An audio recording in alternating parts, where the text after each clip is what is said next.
Hello and welcome back to another episode of Beyond the To-Do List. I am your host, Eric Fisher, and this is the show where I talk to the people behind the productivity. This week I'm excited to share with you a conversation I had with Tara McMullen. She's a writer, a podcaster.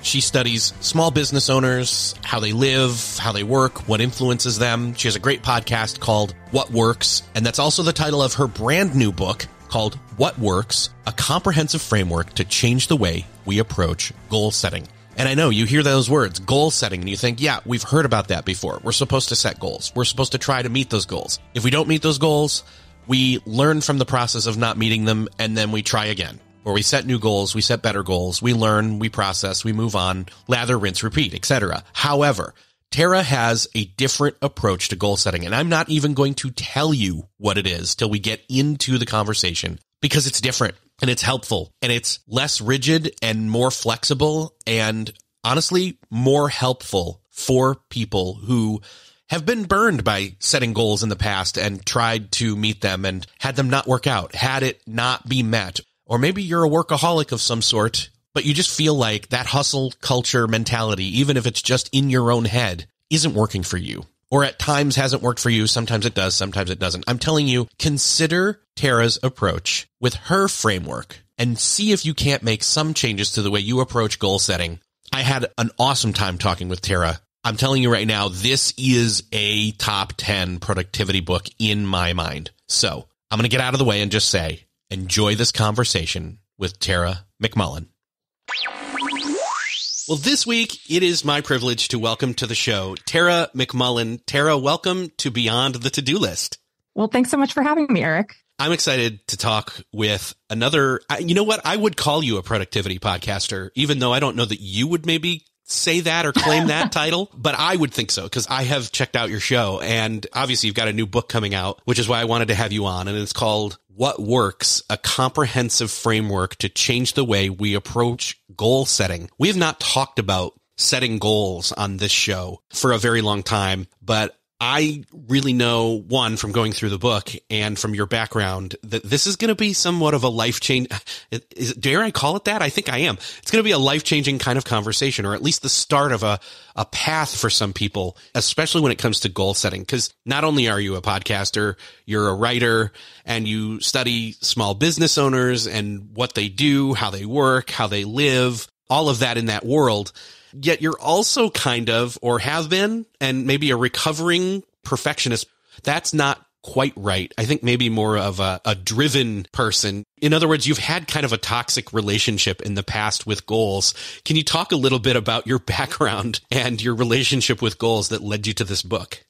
Yes, absolutely. So there are different times in my life when I would certainly identify as a perfectionist and sometimes absolutely still am.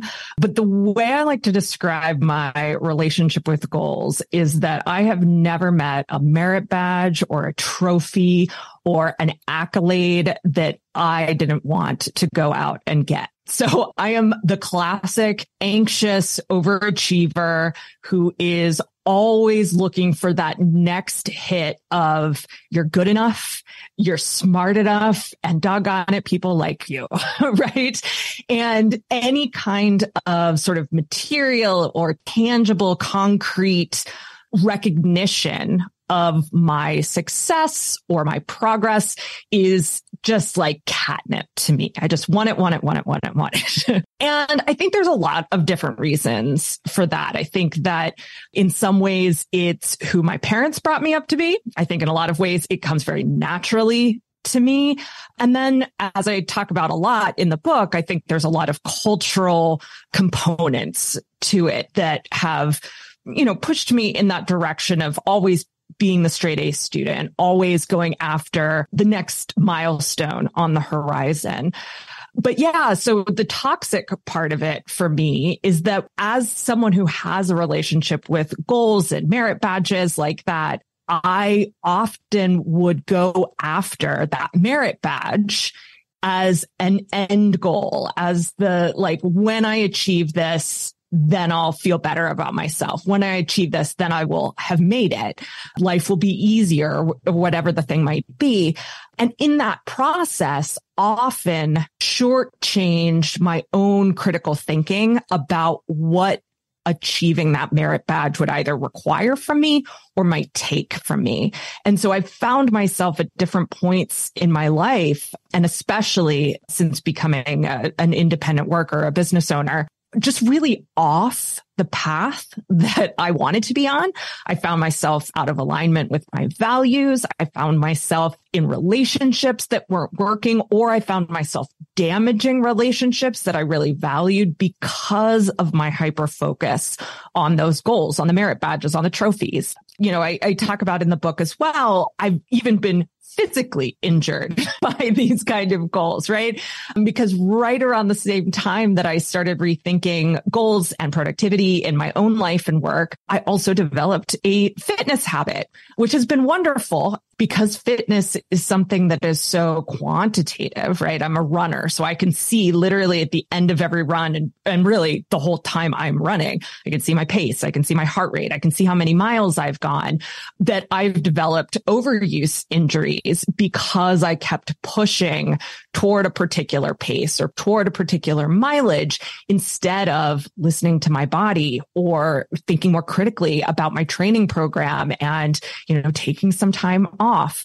So yeah, my relationship with goals has always been complicated, but I think the sort of way that I have worked up until the point where I really started questioning that has been a pretty toxic one. I loved goals. I was driven by goals.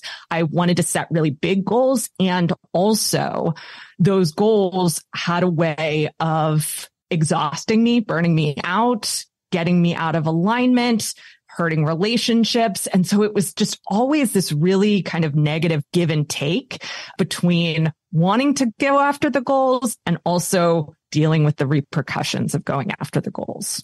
Couple different things here that spring to mind. One is a lot of people can probably identify with what you're describing, your relationship with goals and your drivenness and achieving approach to life, that either that's them or they know somebody who is that person and has been maybe hurt by them, or third slot here, they aren't that, but they feel they have to be that way because that's how the world works.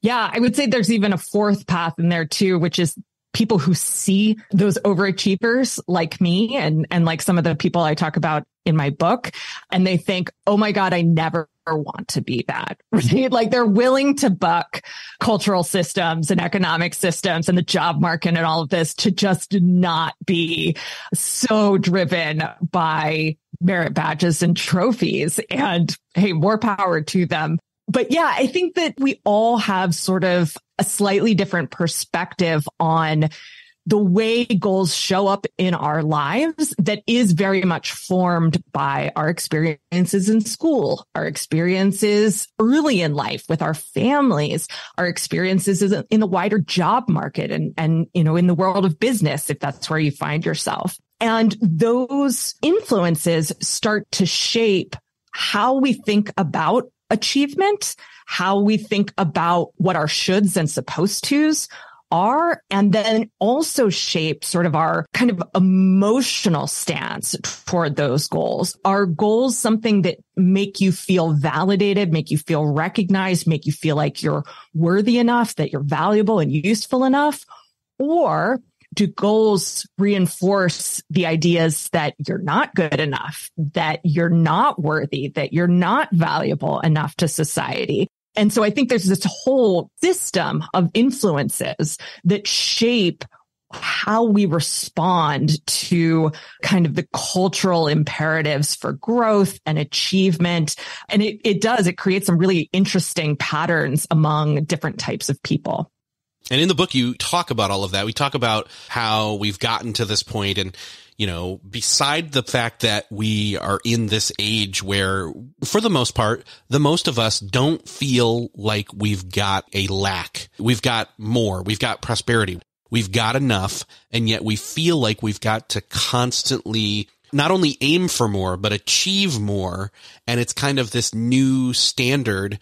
And actually in the book, I remember in the beginning, you kind of talk about this kind of backlash that you got when you were young and skipped a grade in school and the way people treated you. Yeah, it was just, that was a wild personal experience, like way too young to be able to process what was happening at the time. But essentially, I skipped a grade, and skipping a grade put me into junior high school a year early. So technically I was in a different school, but all of the kids I was going to school with knew that I was not in the grade that I was supposed to be in. And yet the administrators had said, hey, don't tell people that you skipped a grade. Like, let's just keep it on the DL. They didn't say it that way, but that's what they meant. But it was so silly because everybody saw me as the girl that skipped a grade. And that's how people referred to me in 7th grade. And at the same time, it was, I'd get these questions. Are you smart or something? Or how smart are you? And it was a way I see now of kind of separating me, alienating me from the rest of the group, right? Because that's not a thing you're supposed to do. So sometimes, as you said, that achievement process creates a backlash that leads to feeling like, well, I might be really smart, but I'm not good enough in all of these other ways, or I don't belong anymore. Now it's obvious that I'm not like other people. And so that puts you into a sort of a deficit of validation and worthiness too, which then just leads to more achievement behavior to try and get it back. And it's a nasty cycle. But yeah, that was a wild time. And it's still something that I look back on. I'm like, I don't know that I've still fully processed what all went down then.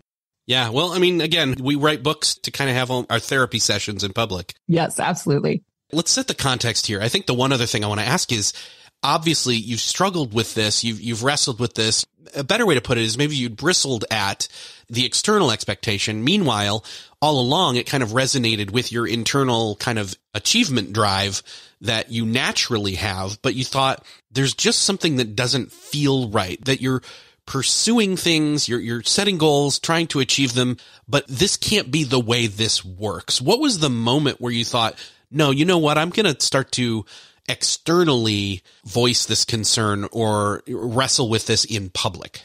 Oh, that is such a good question. I would say that it was about 5 years ago at this point, and speaking of therapists, I have uncovered the pattern in my life that about every 5 years, I go through a cycle of burnout and depression. And I was at the sort of in the middle, at the peak of one of those cycles where I was emotionally exhausted. I was physically exhausted. I was feeling really down on myself, even though I'd achieved things that I just had not even dreamed of when I was in my early 20s or in my teenage years. And so I started to think about, is this really working for me? How have I organized and kind of structured my life that maybe is kind of creating this situation in which I keep burning out, or when I keep thinking, I don't know if this is the way I want to live my life, and then, go quickly find a replacement for it that leads to another cycle of burnout. So I think it was the end of 2016, early 2017, I started really kind of chewing on whether the SMART goals and the productivity tips and the, just all of the stuff that we learn to do as workers and creators, whether that was actually good for me and whether it worked with my individual temperament. And I started talking about it, not quite in public, but I started talking about it a bit with some mastermind groups that I was running at the time. And I found people really wanted to hear more. They wanted to hear more about, well, if you're not setting SMART goals, if you're not doing this, if you're not doing that, what are you doing? How is this working for you? And how are you approaching things? And then by the end of that year, maybe beginning of 2018, I felt that I had gotten to a place where, okay, I have more of a system. I've definitely processed some of the cultural baggage around these things. I've started to identify the negative patterns that I'm trying to cope with goal setting and productivity stuff. And then by the end of that year, so it took me quite a while, I kind of put it out in public for the first time. And I found that people were desperate for an alternative to either kind of hustle culture, that sort of entrepreneurial ambition, girl boss culture, or sort of a productivity nihilism, as Charlie Gilkey just put it to me today. That sort of backlash against like, no, I'm not going to set goals. I'm not going to be productive. I'm just going to go with the flow and be my own person. Like there's got to be a middle way. There's got to be a place where we can say, yes, I want to grow. I want to be ambitious. I have big ideas and I want to approach them humanely, and I want to approach them with my whole identity. And I want to examine the ways in which I have real limitations and real difficulty accessing resources in different ways. And that it seemed like exactly what people were looking for. Just even the possibility that that was a way that you could structure your life. And I think that, in that process of kind of taking this process public, I learned a lot about how other people related to goals. And we've talked about some of this already, so I won't spend too much time there. But, just thinking through like how people receive the messages that are so prevalent in hustle culture and, advice culture, how people kind of set aside their own values or their own ways of working, their own ways of doing and being in order to try the latest piece of software, try the latest system for getting more done in a day.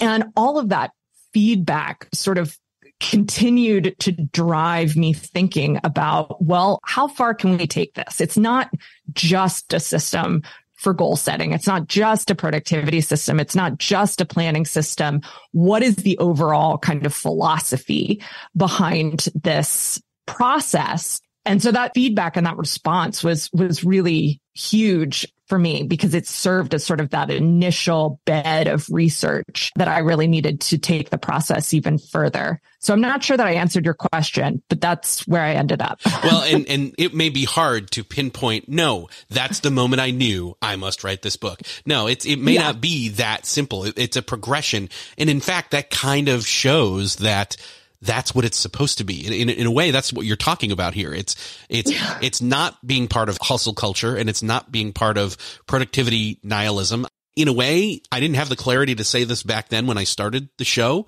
but that's why I wanted to start the show. It's why the title is Beyond the To-Do List. It's to be able to have that be a very broad topical availability to me and being able to create lots of episodes about things. But it's also that other side of that phraseology where it's, no, we're moving beyond the to-do list and we're going to actually talk about what it really means to do the right things. And like you say in the book, separating the who you are from the what you do.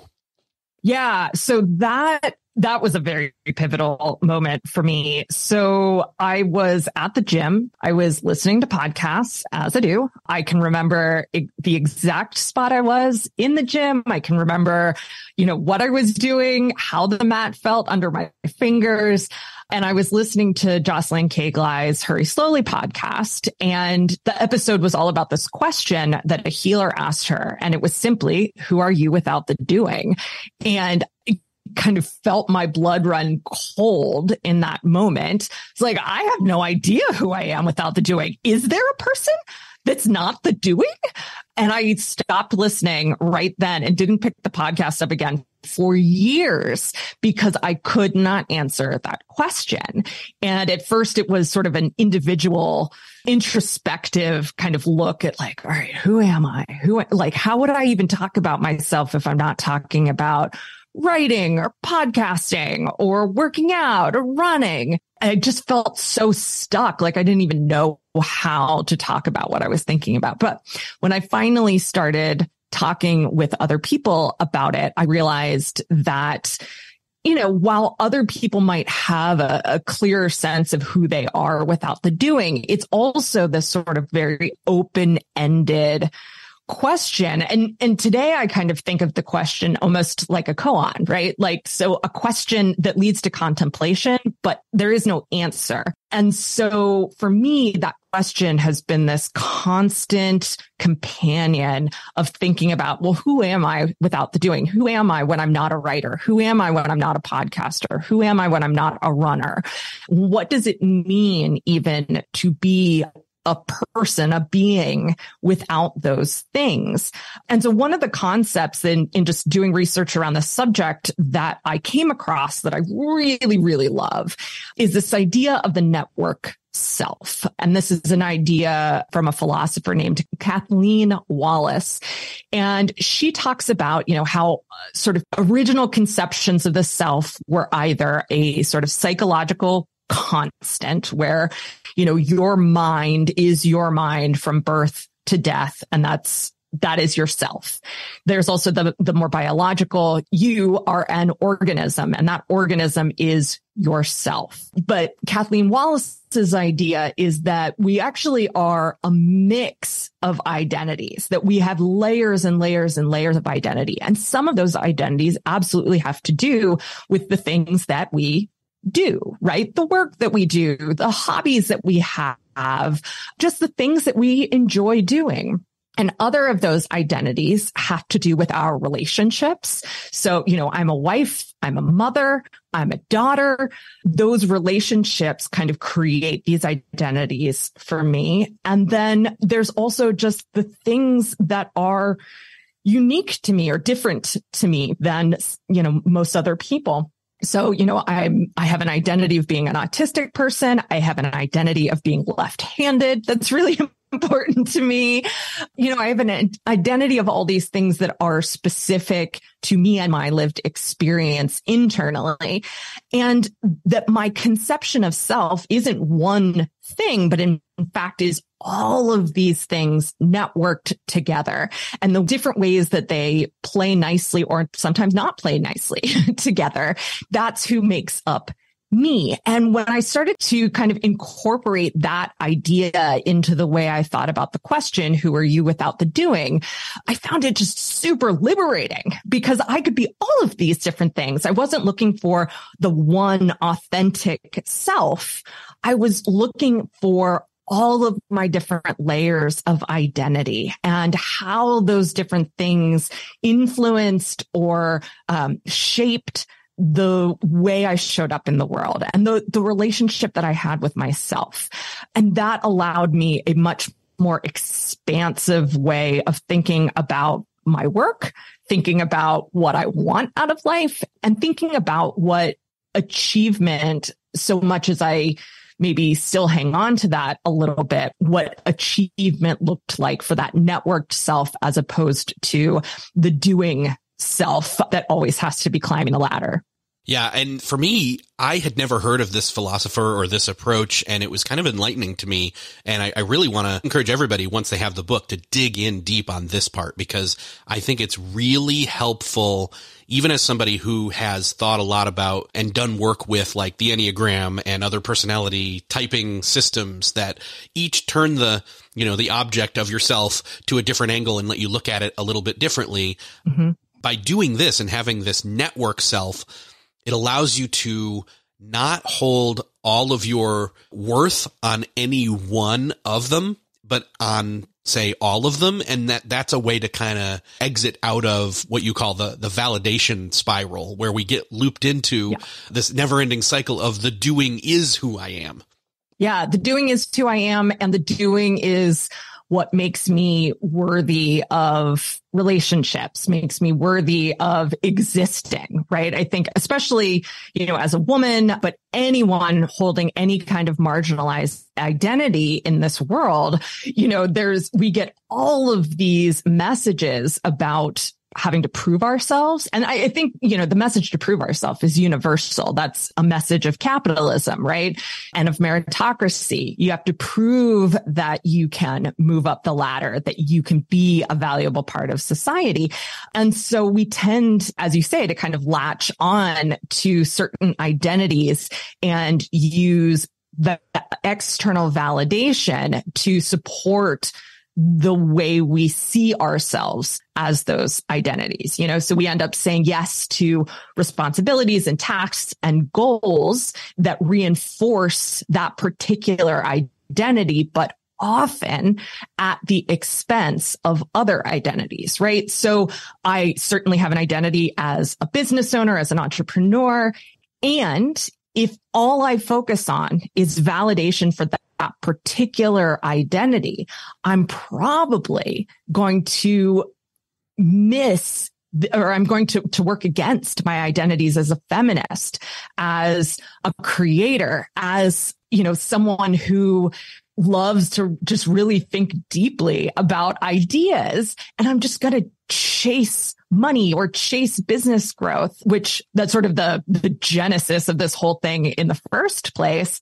And then that just creates a cycle where our resources become more and more depleted.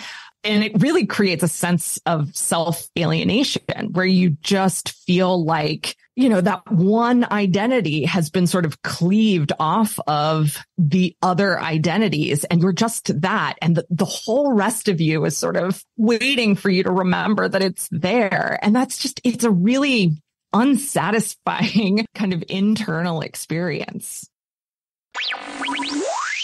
Once you've wrestled with this, though, I think people can agree there's a lot of different wrestling that can happen with this, where it comes to self-awareness, it comes to knowing yourself. But then it's like, okay, but I still need to, air quotes, get things done.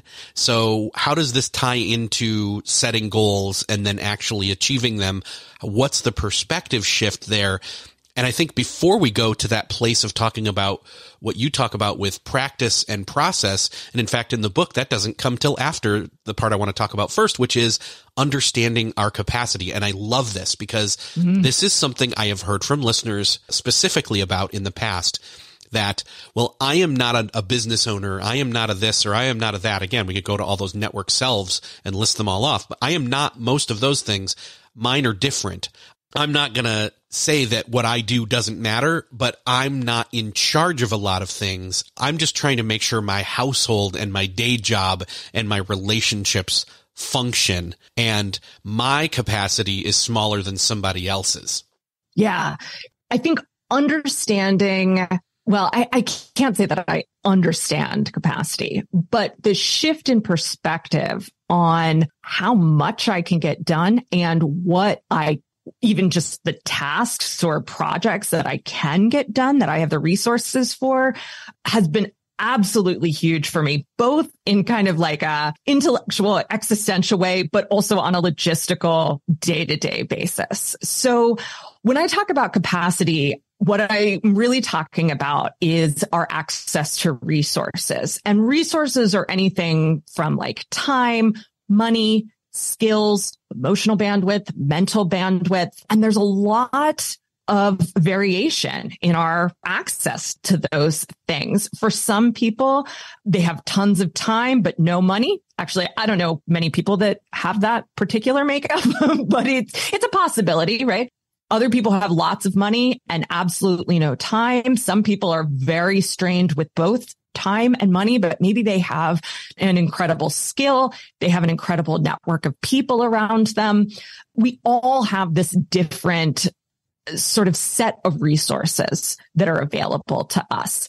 And that set of resources gets allocated across all of the work that we do, all of the places that we need to expend energy. So that's at home, it's at work, it's in your life with yourself, it's in your intimate relationships. And the more we sort of commit our resources to, the fewer resources we have to go around.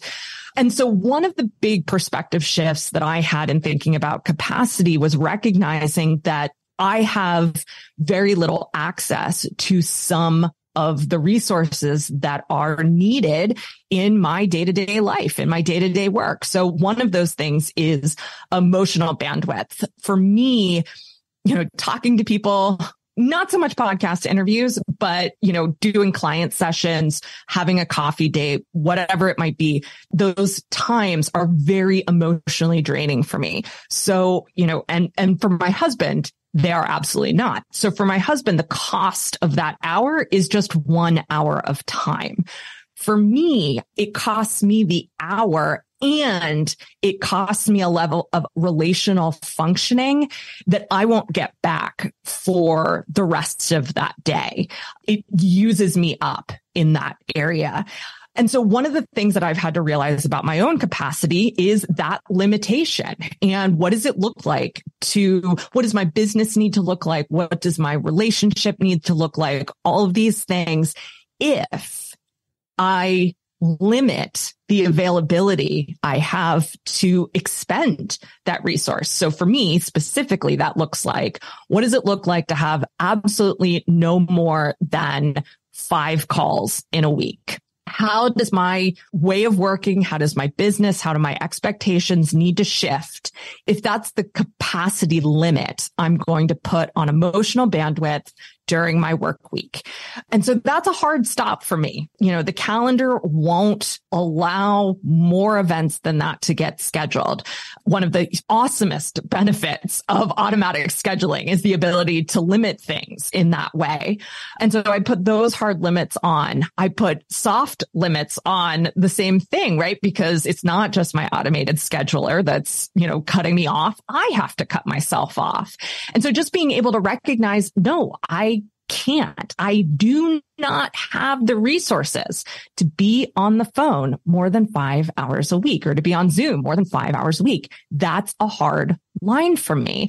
And I think that for as much as we know, that we work too much, we work too hard, we're constantly going. We know all that, and we still think we're invincible. We still think we have unlimited capacity. And so for me, that perspective shift with capacity has been saying, no, I don't. I have a limited budget, and it's my job to allocate that budget toward the things that are most important to me and that are most important to the functioning of my life. And beyond that, I don't have the capacity for them. I'm not going to go after them. I can't, unless I'm willing to give something else up, or unless I'm willing to go out and source new resources from somewhere, because sometimes that's possible, like with skills or with knowledge or even with money. Unless I'm willing to do that, I simply do not have what it takes to add something else into my workload, onto my schedule. So that has been hugely helpful in just being able to say no to people and no to ideas and no to projects. Yeah, I can talk all day about capacity and resources, but hopefully that kind of gives you the overview on how that thinking for me has really shifted. This is one of my favorite parts of the book as well, because you, in a way, in the book are so much more clear and concise with your language on something that, honestly, I've been trying to wrestle with having the right guest or shoot at it from the right angle for years now. And you came along and just basically spelled it out. And you do it even better than you just did it. Like in the book, you do it so clearly and so well that I'm just like, there's bookmark pages there. And it's just like, okay, perfect. And again, to address the capacity topic after having talked about identity and deconstructing, what we've believed in the past or what we've been told to believe about achievement and goals. It's just like music to my ears. And then you get into your actual process, one of the words being actually the word process. But before we get to that word, I want to talk about the other one that comes before that, which is practice. So what do you mean by practice? Yeah. So I draw the distinction in the book between practice orientation and achievement orientation. I think we all know what achievement orientation is. Either, again, we're very much identifying as achievement oriented people, or we're probably to one degree or another saying achievement orientation or achievement oriented. No, that is not me. I don't care. Right. And so, but it's like a very familiar way we have of building the scaffolding for our lives. I'm going to build up these different layers of achievement. I'm going to hit all these different milestones, and then I will know that I am okay. Right? That was my default operating mode for the first 36 or so years of my life.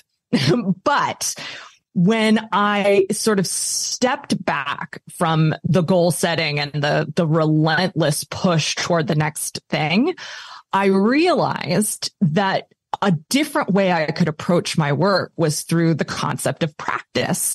And, for anyone who is a yoga practitioner out there, you're probably familiar with the idea of your yoga practice, right? Or if you do meditation, you have a meditation practice.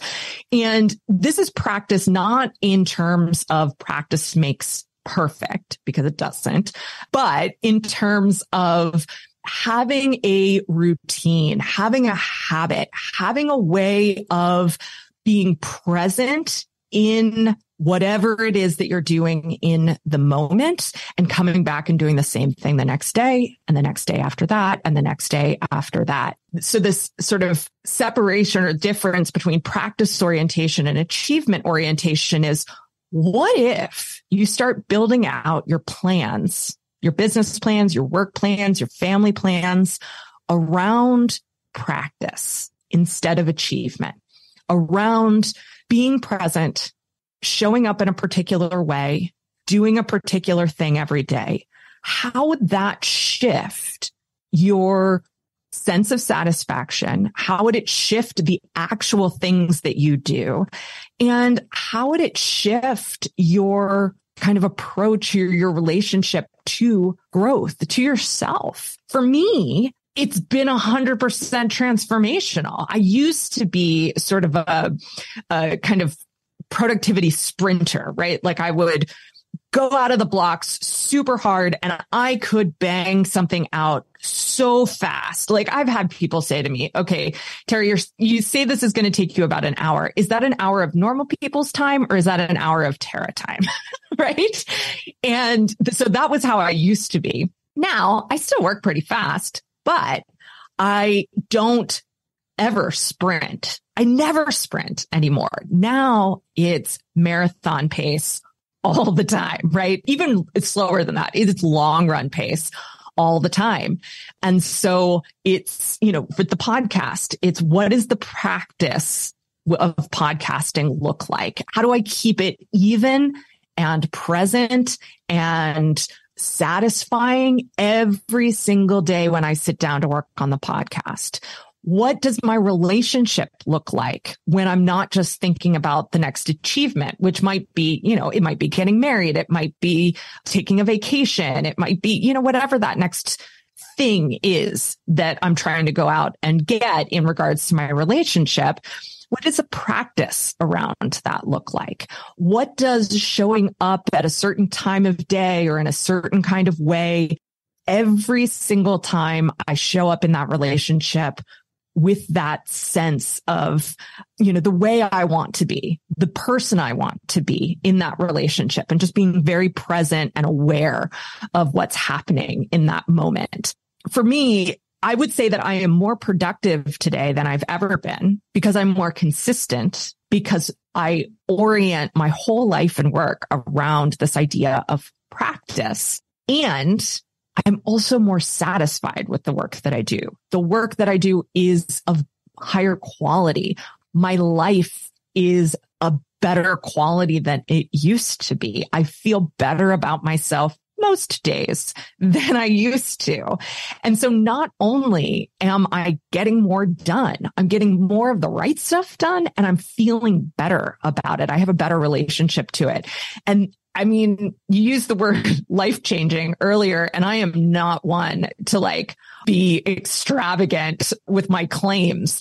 But for me, that has been truly life-changing. And I know that my husband, for one, would certainly mark a before and after in terms of my mental state, in terms of the way that I work, in the before with achievement orientation and the after with practice orientation. I love that. Again, this is the first time I've really heard about this, thought about this, and I think it's going to live on in my brain for a long time as I seek to incorporate pieces of this. But again, it's like you're saying something that I'd already had a small awareness of, but not the words to say it out loud or something along those lines. I don't even have the words to describe not being able to describe it, right? So But it's interesting when you said like a yoga practice or a meditation practice, it starts to click a little bit for people. And other people may even think, well, can I substitute the word workflow? Maybe, but I don't know that I would do that because workflow sounds a bit arbitrary and lockstep. And, I know a lot of people are like, these are the productivity nihilist people. I'm glad I'd never heard that term before, but I love it. And the people that are like, productivity, it boxes me in so much. It's too much structure. I need freedom. I can't use a system. People that bristle against David Allen's getting things done and things like that. Mm-hmm. It's like, that's those people. And yet they're not entirely wrong. And I try to acknowledge that, but you could come swing the pendulum this way a little bit. And so I'm really hoping that people hear this, not just the word, but the ethos and the ability to adopt practice across not just their work life, but their whole life.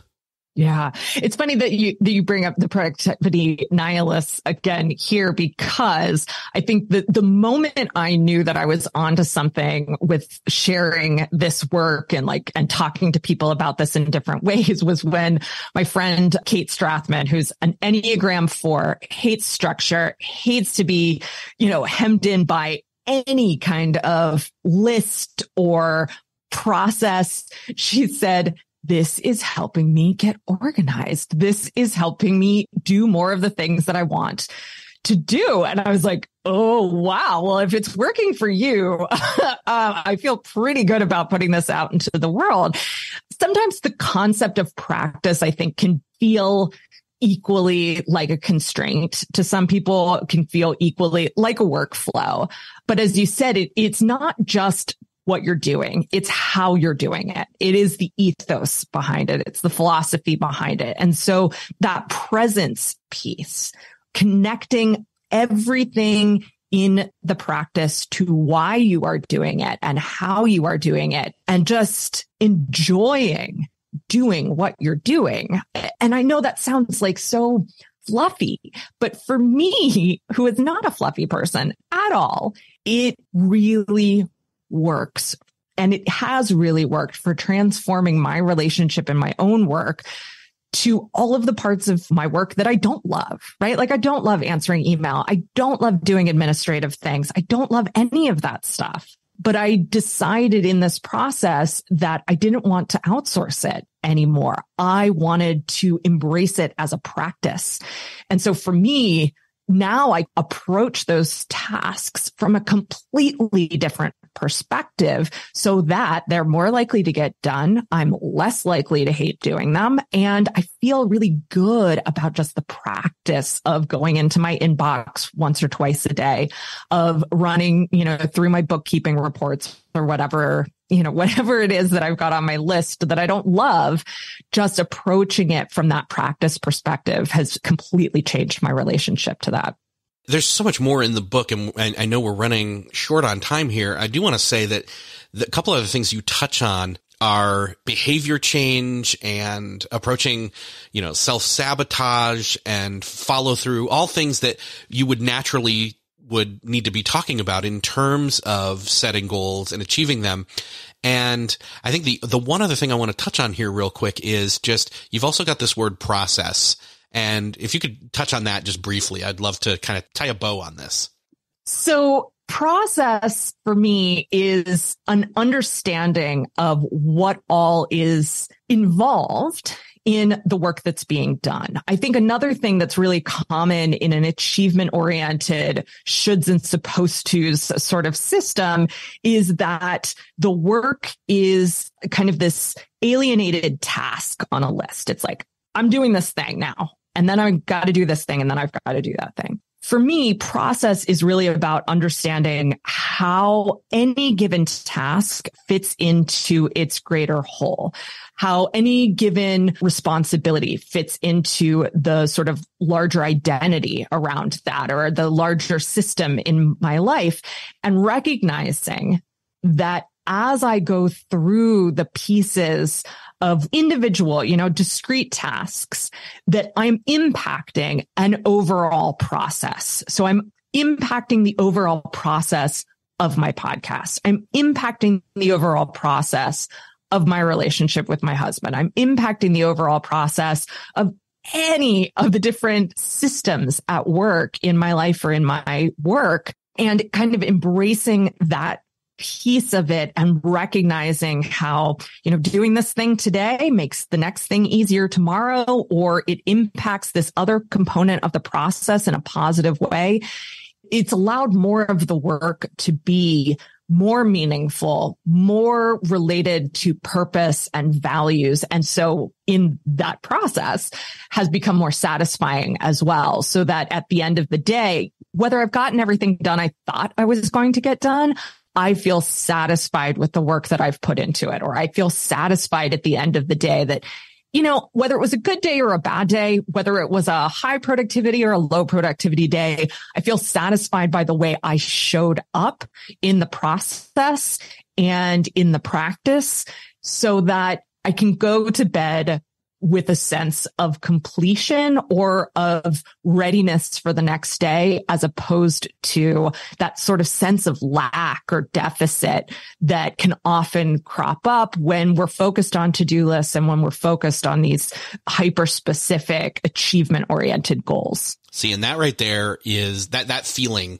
of satisfaction, that feeling of rewardment, regardless of how productive a day it was. That is a very, very elusive feeling, one that I've felt very rarely, but have come to, again, going through this. And I remember I said, oh, this is a life-changing book. And I know you said your husband could definitely identify a before and after for you. I think what I really mean is this could be a degree course correction starting right now that ends up taking people to a much better place than they were headed towards. I mean, I hope that is what happens for people. That would make me so happy to have that kind of impact. That's exactly what has happened for me. And it was exactly why I needed to share it with more people.